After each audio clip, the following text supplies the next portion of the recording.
একটা নতুন একটা বাথরুম দেখাবো। তো এই বাথরুমটা হচ্ছে মোটামুটি আরেকটা রুমের অ্যাটাচড বাথরুম। এই রুমটাতে হচ্ছে আমরা রেখেছি হচ্ছে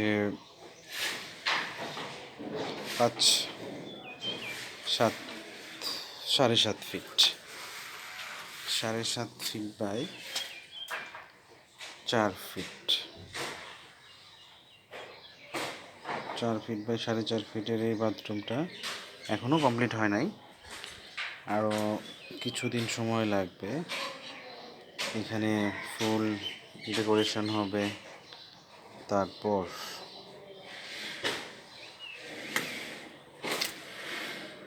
দেখেন পানির লাইন টাইন এখনও কোনো কিছুই করা হয় নাই। পানির লাইন টাইন করার পরে তারপরে হচ্ছে এটা বোঝা যাবে।